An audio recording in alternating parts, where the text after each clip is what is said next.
Hello guys, for today's video nga ako nga po pala yung magluluto ng tulya. Alam niyo po ba ang tulya? Yung parang kabibi rin po siya na maliliit, pero pag lumaki rin po siya parang kabibi. Ay, ano daw? Bali, hinugasan ko lang ho muna, ipapakita ko sa inyo yung tulya kung ano klase po. Ayan nga po pala, ang tulya na sinasabi ko po sa inyo. Bale, hugasan ko po siya pala ng 5 beses para po matagtag yung mga kanyang mga putik-putik po.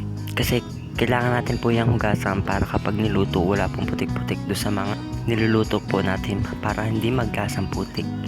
Nagayat na nga ho bari ako niya ng luya para pampatagtag lang sa mga natin niluluto. Hindi nga pala pwede dyan maglagay ng sibuyas at bawang, luya lang po talaga nilalagay namin. At ito na rin po nakasanayan namin sa aming pagluluto ng tulya. Ano ho bang lahok ang nilalagay nyo sa tulya? Lagay nyo na lang ho sa comment section at saka po mag-request na lang po kayo ng aking lulutuin, mumukbangin o kahit ano man po kakainin ko. Binili ko nga po pala yan sa palengke ng 20 isang takal bawat tabo. Madami na po yun, mga 1 kilo na siya.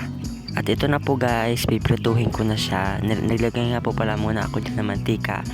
Pinainit ko nga po pala dyan muna ang mantika para mag-gisa natin ang ating luya. Kailangan po muna natin yung gisahin yung dapat pritong-prito at para lumabas ng kanyang aroma. At pagkatapos ilalagay na po natin ang ating tulya.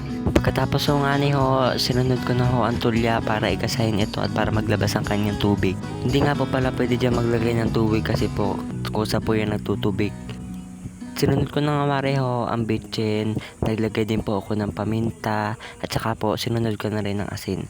At saka po pagtapos ng sunod ng asin dapat pakuluan natin. Ito na guys, luto na ang aking kain tayo. Unang sabak, lubog agad. Charot! Hanggang doon na lang ang aking video. Sa susunod na lamang po. Bye bye!